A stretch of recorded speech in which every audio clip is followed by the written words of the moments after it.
আসসালামু আলাইকুম রহমতুল্লাহি অবরকাতুহ। সম্মানিত দর্শক, বিএনপির জাতীয় সংসদ নির্বাচনে যারা মনোনয়ন পেয়েছেন, ইতিমধ্যে এরকম ২৩৭ জনের নাম ঘোষণা করা হয়েছে। আরও যে পদ পদবীগুলোতে সংসদীয় আসনগুলোতে এখনও নাম ঘোষণা করা হয়নি, সেগুলো খুব দ্রুত ঘোষণা করা হবে। ফেব্রুয়ারি মাসে নির্বাচনকে কেন্দ্র করে বিএনপির মধ্যে একটা শ্বাস রব পড়ে গেছে। আর যারা নির্বাচনে মনোনয়ন পেয়েছেন, পুরো নির্বাচন প্রক্রিয়াটিকে আনন্দমুখর করার জন্য পোস্টার, বিলবোর্ড, মিছিল, মিটিং থেকে শুরু করে নির্বাচনের যে গতানুগতিক ধারাগুলো রয়েছে, সেটা সারা বাংলাদেশে একেবারে টইটুম্বর অবস্থায় রয়েছে। এই যে একটা জোয়ার বিএনপি তুলে দিয়েছে, এই জোয়ারের ফলে কি হলো, এই সময়টিতে যে সকল নির্বাচনের পথে অনিশ্চয়তা ছিল, নির্বাচনের মাঠে যে সকল খবর ছিল, যে সকল চাউর হওয়া যাকে বলা হয় ভাইব ছিল, জামাতের দাপট ছিল, এনসিপির দাপট ছিল, সবগুলো রীতিমতো কচু খেতে রীতিমতো বিলীন হয়ে গেছে। এখানে কচু খাত বলতে ঢাকার মিরপুরের যে ডিজিএফআই অফিস কচু খাত, আমি সেটা বলছি না। এটাকে আমরা যেমন কথায় কথায় বলি না, কচু পাতার পানি, কচু গাছে গলায় দড়ি দেওয়া, তেমনি মানে একেবারে কচু খাতে বিলীন হয়ে যাওয়া, মানে এটা আর ওখান থেকে নতুনভাবে ফিরে আসবে কোনো গুজব, বিএনপি বিরোধী কোনো প্রচারণা, প্রোপাগান্ডা, এটা বজ্রপাত ছাড়া, মানে আমরা যেটাকে বলি ঠাডা পড়া, এরকম ঠাডা পড়া ছাড়া আর নতুন কোনো খবর দ্বারা এই জোয়ারকে পেছনে ফেরানো সম্ভব নয়। ২৩৭টি পদে যারা মনোনয়ন পেয়েছেন, মোরালেস হাতে গোনা অল্প কয়েকটি ক্ষেত্র ছাড়া বেশিরভাগ ক্ষেত্রেই এটি ব্যাপক প্রশংসিত হয়েছে এবং বিএনপির ভিতরে যেভাবে এটা গ্রহণযোগ্যতা পেয়েছে, এটি রীতিমতো নজিরবিহীন। সাধারণত যা হয়, নির্বাচনের সময়টিতে বিভিন্ন পদ এবং পদবীকে কেন্দ্র করে, বিশেষ করে এমপি মনোনয়নকে কেন্দ্র করে মারামারি, কাটাকাটি, খুনোখুনি একেবারে চরম পর্যায়ে পৌঁছে যায়। তো সেই দিক থেকে এই নির্বাচনে মনোনয়ন ঘোষণার পর হাতে গোনা অল্প কয়েকটি স্থানে মনোনীত প্রার্থীর বিরুদ্ধে বিদ্রোহ করা হয়েছে। কিছু কিছু ক্ষেত্রে বিএনপির যে হাইকমান্ড, তাদের দৃষ্টি আকর্ষণ করা হয়েছে মনোনয়ন যাকে বলা হয় বাতিল করার জন্য, এবং কিছু কিছু ক্ষেত্রে যে ভুল হয়নি তা নয়, ইতিমধ্যে কয়েকটি জায়গাতে মনোনয়ন বাতিল করা হয়েছে, একটি বা দুটো জায়গাতে মনোনয়ন বাতিল করা হয়েছে।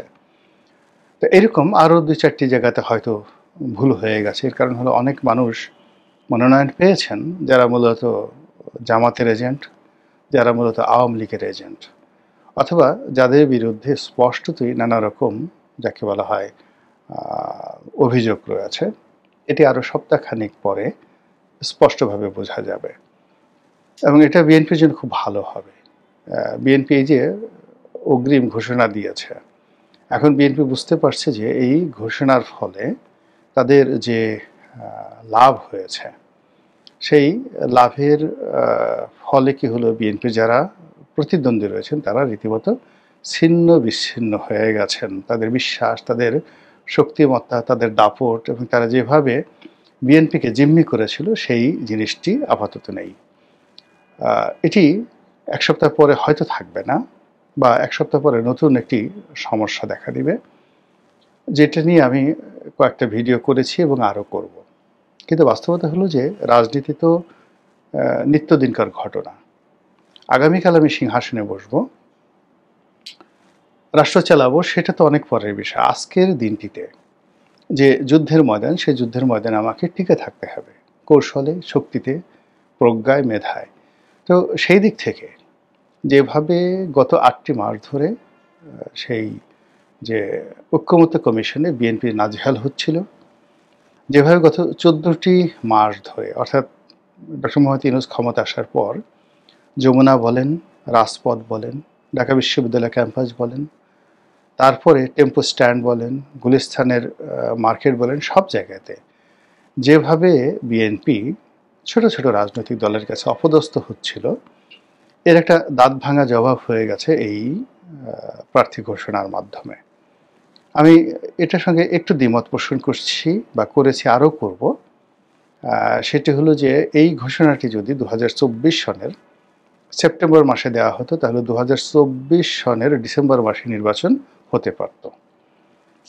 কিন্তু এখন যে দেরি হয়ে গেছে, সেই দেরি হয়ে যাওয়ার ফলে সত্যিকার অর্থে নির্বাচনটি হওয়া এবং নির্বাচনের সময় পর্যন্ত, ফেব্রুয়ারির ডেডলাইন পর্যন্ত এই নমিনেশনগুলো টেনে নেওয়া, এটি যারা প্রার্থী হয়েছেন তাদের জন্য, দল হিসেবে বিএনপির জন্য কত বড় বিপদ এবং বিপত্তি হবে সেটা নিয়ে হয়তো আগামীতে আরও আলোচনা করব, কিন্তু আজকে এটার ইতিবাচক দিকগুলো নিয়ে আলোচনা করি।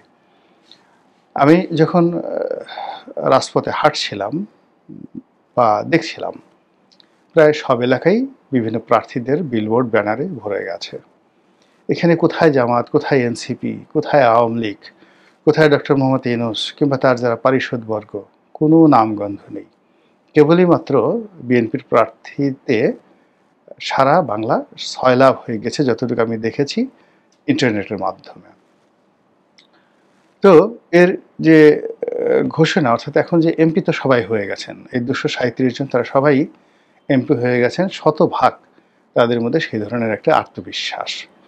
আর এই আত্মবিশ্বাস একেবারে অমূলক নয়। এর কারণ হলো তার কাউন্টার জামাতের প্রার্থীকে, এনসিপির প্রার্থীকে বা অন্য কোনো প্রার্থী আছে কি না এটা খুঁজতে হচ্ছে। দ্বিতীয়ত, বিএনপি যে সিটগুলো এখন পর্যন্ত খালি রেখেছে, 63টি সিট খালি রেখেছে, এই সিটগুলোতে কারা মনোনয়ন পাবেন, কাদেরকে দেয়া হবে, অর্থাৎ এটা যদি অন্যান্য ছোট ছোট রাজনৈতিক দলের প্রার্থীদেরকে দেওয়া হয়, এটা সম্পূর্ণ জলে যাবে। এর কারণ হলো আমাদের এই দেশে ধানের শীষ, বিএনপি, দাঁড়িপাল্লা, নৌকা, জামাত, এই শব্দগুলো প্রতীকের সাথে জড়িত আছে।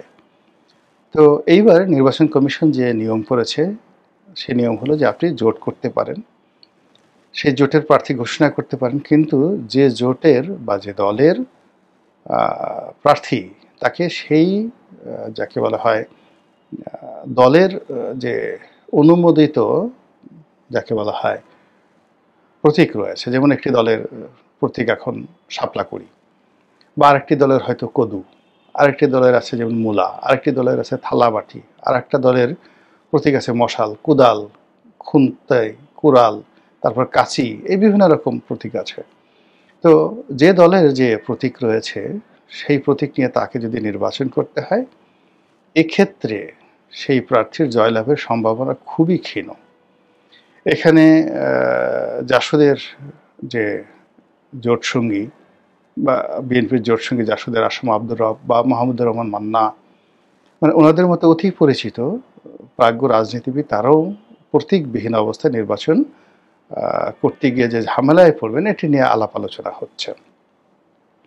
আর হঠাৎ করে যে নতুন আলোচনা হচ্ছে যে বিএনপির মধ্যে কারা মন্ত্রী হবেন, এই বিষয়টা বেশ ভালো লাগছে আমার কাছে। ভালো লাগছে এর কারণ হলো যে অলমোস্ট 60 থেকে 65 জন মানুষ মন্ত্রী হবেন।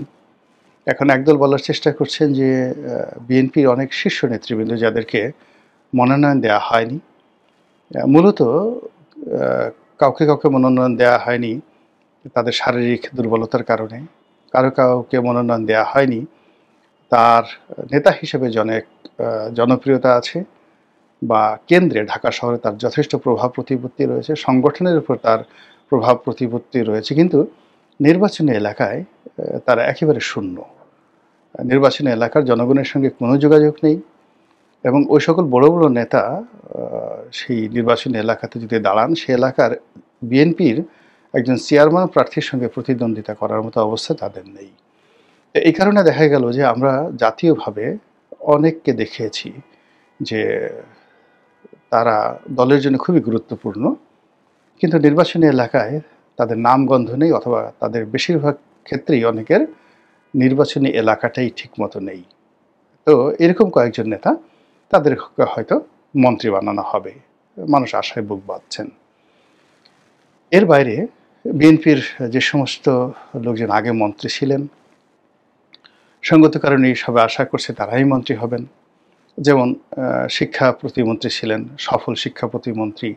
মানে যখনই এহসানুল হক মিলন বা ডক্টর এহসানুল হক মিলনের কথা বলা হয়, তখন তার নামের সঙ্গে কয়েকটি শব্দ এসে যায়। প্রথমত সাবেক সফল শিক্ষা প্রতিমন্ত্রী। দ্বিতীয়ত তিনি এই অবসর সময়ে একটি পিএইচডি ডিগ্রি করেছেন। তাও বিশ্বের নামকরা একটি বিশ্ববিদ্যালয় থেকে খুব কষ্ট করে পিএইচডি ডিগ্রি করেছেন, এবং সেই পিএইচডি ডিগ্রি আবার জনাব তারেক রহমানকে তিনি উৎসর্গ করেছেন। তো সেই যে পিএইচডি ডিগ্রি তিনি নিয়েছেন ডক্টর এহসানুল হক মিলন, তারপর সাবেক সফল শিক্ষা প্রতিমন্ত্রী, এবং 2018 সনে তিনি দলের মনোনয়ন না পাওয়ার পরেও তাকে যেহেতু এইবার মনোনয়ন দেওয়া হয়েছে, সঙ্গত কারণে এবার তাকে মন্ত্রী বানানো হবে। কি মন্ত্রী বানানো হবে? একেবারে শিক্ষামন্ত্রী। কিন্তু সমস্যা হলো যে এখানে কি তাকে শিক্ষামন্ত্রী নাকি শিক্ষা প্রতিমন্ত্রী বানানো হবে? আমার মতে তাকে শিক্ষামন্ত্রী বানানো হবে, কিন্তু এখানে মন্ত্রণালয় দুটো। শিক্ষামন্ত্রী যিনি কলেজ এবং মাধ্যমিক বিশ্ববিদ্যালয় এই পর্যায়ে দেখেন, আরেকটা হলো প্রাথমিক এবং গণশিক্ষা মন্ত্রী। যদিও প্রাথমিক এবং গণশিক্ষা মন্ত্রী এই মন্ত্রণালয় অনেক বড়, কিন্তু তারপরে সিনিয়র জুনিয়রের ব্যাপার আসে। যেহেতু ডক্টর ওসমান ফারুক সাবেক শিক্ষামন্ত্রী, তিনিও মনোনয়নপ্রাপ্ত হয়েছেন এবং তিনি শিক্ষাবিদ অনেক বড়। এক্ষেত্রে মন্ত্রণালয় কোনটা দেয়া হবে এটা নিয়ে এক ধরনের স্নায়ুযুদ্ধ চলতে থাকবে। কিন্তু আমি নিশ্চিত যে এহসানুল হক মিলনের যে ক্যারিশমা আর ডক্টর ওসমান ফারুক তার যে ব্যক্তিত্ব, এই দুয়ের মধ্যে যদি মানে প্রতিযোগিতা শুরু হয়, তাহলে সেক্ষেত্রে নেগোসিয়েশন করার ক্ষমতা, ক্যারিশমা, এটা জয়লাভ করবে। অর্থাৎ এহসানুল হক মিলন শিক্ষামন্ত্রী হবেন, আর উনি ওসমান ফারুক যাকে বলা হয় প্রাথমিক এবং গণশিক্ষা মন্ত্রী হতে পারেন, যদি আগের ধারাবাহিকতা থাকে। এখন নতুন যদি তারেক রহমান সাহেব কাউকে দেন, সেটা নিয়ে পরে আলোচনা করব। এখানে স্বরাষ্ট্রমন্ত্রী হিসেবে লুৎফুজ্জামান বাবর, তিনি একেবারে ধরে বসে আছেন যে নিশ্চিত তিনি বিজয়ী হবেন। আবার নতুন করে পরিপূর্ণ এবার কোনো প্রতিমন্ত্রী নয়, একেবারে স্বরাষ্ট্রমন্ত্রী হয়ে যাবেন লুৎফুজ্জামান বাবর। তাহলে আলতাফ হোসেন চৌধুরীর কি হবে? তিনি তো সাবেক বাণিজ্যমন্ত্রী ছিলেন, সাবেক যাকে বলা হয় স্বরাষ্ট্রমন্ত্রী ছিলেন। এবার হয়তো তাকে একটা মন্ত্রণালয় দেওয়া হবে। সেক্ষেত্রে প্রতিরক্ষা মন্ত্রী, এখন নতুন একটা ট্রেন্ড চালু হয়েছে ডক্টর মোহাম্মদ ইউনূসের জামানাতে।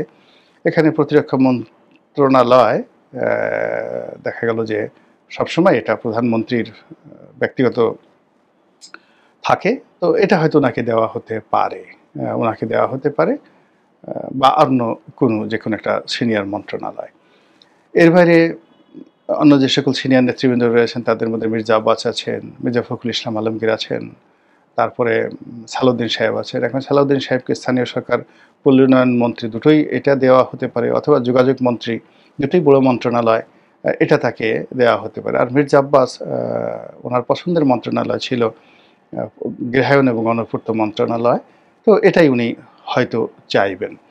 তো এরকম একটা স্পেকুলেশন চলছে, আর যে যার মতো করে সবাই যাকে বলা হয় লবি চালাচ্ছেন ভালো ভালো মন্ত্রণালয় পাওয়ার জন্য।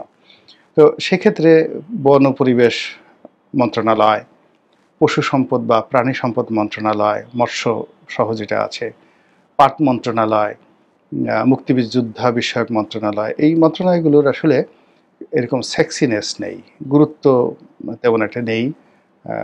ফলে এগুলো নিয়ে মানুষ তেমন একটা দৌড়াদৌড়ি করছে না। এটা হয়তো অনেককে দলের যারা যে সমস্ত নিতান্ত ভালো মানুষ আছে, সিনিয়র আছে, নম্র সম্র লোক আছে, তাদেরকে দেওয়া হবে। ধর্ম মন্ত্রণালয়টা হয়তো কোনো জোটসঙ্গী মামুনুল হক যদি আসেন, তাকে মামুনুল হককে ধর্মমন্ত্রী বানানো যেতে পারে, বা অন্য যে সকল জাকের পার্টি যদি এখানে আসে, জাকের পার্টির মোস্তফা আমির ফয়সাল সাহেবকে বানানো হতে পারে। এরকম নানা রকম ক্যালকুলেশন এখানে কিন্তু হচ্ছে। তো এখানে একটা বিষয়, সেটি হলো যারা মন্ত্রী হবেন, বা হবেন না, এটা কিন্তু অ্যাবসলিউটলি নির্ভর করছে জনাব তারেক রহমান সাহেবের উপর, এবং তিনি যে বিএনপি ক্ষমতায় এলে প্রধানমন্ত্রী হবেন এটি একেবারে শতভাগ নিশ্চিত। এর বাইরে কোনো যদি, কিন্তু, বাট ইত্যাদি কোনো কিছুই নেই।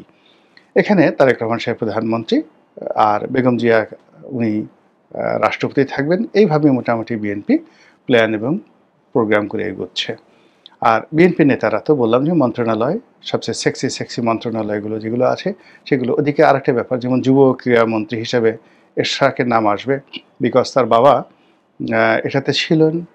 আর তিনিও যেহেতু স্পোর্টস ওরিয়েন্টেড পছন্দ করেন, তাকে সেই মন্ত্রণালয় দিতে পারে। আব্দুল আল মিন্টু, তাকে বাণিজ্য মন্ত্রণালয় দেওয়া যেতে পারে বা দেওয়া হবে। এ ব্যাপার অনেকে, শিল্প মন্ত্রণালয়ের জন্য হয়তো অন্য কোনো শিল্পপতি, এখন বিজিএমএ যিনি সভাপতি আছেন তাকে সেই শিল্প মন্ত্রণালয় দেওয়া হতে পারে। এরকম নানা রকম যাকে বলা হয় প্ল্যান প্রোগ্রাম হচ্ছে। এবং যারা এই ধরনের কথাবার্তা বলছেন, বলার সঙ্গে সঙ্গেই মন্ত্রী প্রার্থী, এমপি প্রার্থী বা বিএনপি নেতারা বলার সঙ্গে সঙ্গে তাদের মধ্যে এক ধরনের জাগরণ তৈরি হয়ে যাচ্ছে। তাদের ব্রেনের যে নিউরনগুলো নিদারুণভাবে নড়াচড়া করছে। সঙ্গে সঙ্গে তাদের চেহারার মধ্যে একটা মন্ত্রী মন্ত্রী ভাব চলে আসছে। নতুন নতুন প্রাকৃতিকভাবে দেহের মধ্যে কোষ তৈরি হচ্ছে। অনেকে তাদের যারা আপনজন, মন্ত্রী হলে কেমন ফুলের তোড়া দিবেন, কিভাবে তাদেরকে সম্বর্ধনা জানাবেন, কিভাবে তাদের কাছাকাছি হবেন, এটা এখন থেকে কিন্তু শুরু হয়ে গেছে। এবং যে সকল হেভিওয়েট বা সম্ভাব্য প্রার্থী তারা যে কেবলমাত্র এমপি হবেন এই চিন্তা তাদের আশেপাশের লোকজন করছে না। তারা মন্ত্রী হবেন এবং কোন মন্ত্রণালয় পাবেন এবং কোন মন্ত্রণালয় পাওয়া উচিত, এগুলো নিয়ে দেখবেন এখন বিএনপির যারা মনোনয়ন পেয়ে গেছেন তাদের ড্রয়িং রুম সরগরম।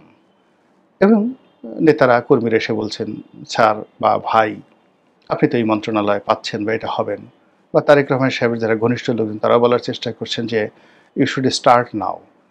প্রধানমন্ত্রী হিসেবে দায়িত্ব নিতে হলে আপনাকে আজকের থেকে প্রস্তুতি নিতে হবে। কি কথা বলবেন, প্রথম ১ মাসে কি কাজ করবেন, প্রথম ৯০ দিনে কি কাজ করবেন, এই বিষয়গুলো আপনাকে এখনই পরিকল্পনা করতে হবে। এবং এর ফলে কি হলো, তাদের সবার মধ্যে এক ধরনের রেনেশা তৈরি হয়ে গেছে, এক ধরনের আত্মবিশ্বাস তৈরি হয়ে গেছে, এক ধরনের শক্তি এবং জৌলুস আপনি তাদের চালচলন আচরণে যাকে বলে লক্ষ্য করবেন।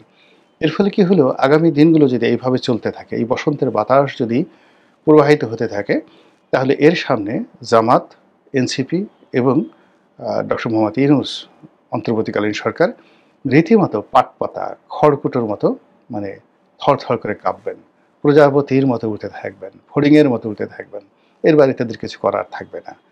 কিন্তু সমস্যাটা হলো, মানুষ যখন ইলিউশন, কল্পনা, স্বপ্নের একেবারে একটা সর্বোচ্চ জগতে যায়, আর বাস্তবটা যখন খুব নড়বড়ে থাকে, যেমন ধরুন বিক্ষুব্ধ পদ্মা পাড়ি দিচ্ছেন, যমুনা বা মেঘনা নদী পাড়ি দিচ্ছেন, তো বড় বড় ঢেউ হলো, ঝড় হচ্ছে। তো এর মধ্যে আপনি সেই নৌকায় দাঁড়িয়ে দাঁড়িয়ে গুরুত্বপূর্ণ কাজ করছেন, এনিথিং, মানে একেবারে খুবই গুরুত্বপূর্ণ একটি কাজ। এখন আপনি হাল ধরে থাকতে পারেন, পাল ধরে থাকতে পারেন, তারপরে শেষে ওই মুহূর্তে আপনি প্রাকৃতিক কোনো কর্ম সারতে পারেন ওই মানে অবস্থাতে। মানে আপনাকে একটা কাজের মধ্যে থাকতে হবে, কোনো বসে থাকলে চলবে না। ছোট একটা ডিঙ্গি নৌকা, বোঝার চেষ্টা করুন, ঝড়ের মধ্যে পড়েছে, তা আপনি কিছু একটা করছেন সেখানে, কিছু একটা করছেন এবং সেটা গুরুত্বপূর্ণ, এবং ওটা ওই মুহূর্তে আপনি না করলে আপনার চলবে না। যেমন আপনি নৌকা ফুটো হয়ে গেছে, আপনি পানি সেচছেন, আপনি তারপরে পাল ধরে আছেন, হাল ধরে আছেন, দাঁড় টানছেন, বৈঠা টানছেন, বা আপনি কোনো প্রাকৃতিক কর্ম করছেন, আপনার খুবই ক্ষুধা লাগছে, আপনি খানা খাচ্ছেন, পায়খানা করছেন, পেশাব করছেন, হোয়াট এভার এনিথিং, মানে আপনার ওখানে ওই মুহূর্তে ওই কাজ ছাড়া অন্য কোনো কাজ করার কোনো সুযোগ নেই। আর ওই কাজ করতে করতে গিয়ে আপনি হঠাৎ স্বপ্নে বিভোর হয়ে গেছেন, আপনার বিয়ে হবে, আপনি মানে নদী পার হবে সেটা পরের ব্যাপার, আপনার বিয়ে হচ্ছে, বাসর ঘরে যাচ্ছেন, আপনার স্ত্রীর সন্তান হচ্ছে, আপনার স্নেহময় সন্ততি আপনার দিকে আসছে এগিয়ে, এরকম নানা রকম আপনি স্বপ্ন দেখছেন। হঠাৎ করে একটা ঢেউ এলো, আপনার স্বপ্নের অবস্থা কী হবে, কর্মের অবস্থা কী হবে, আর আপনার অবস্থা কী হবে, এটা বোঝার চেষ্টা করুন। নর্মালি যেটা হয়, মানুষ যখন খুব গুরুত্বপূর্ণ কর্মের সময়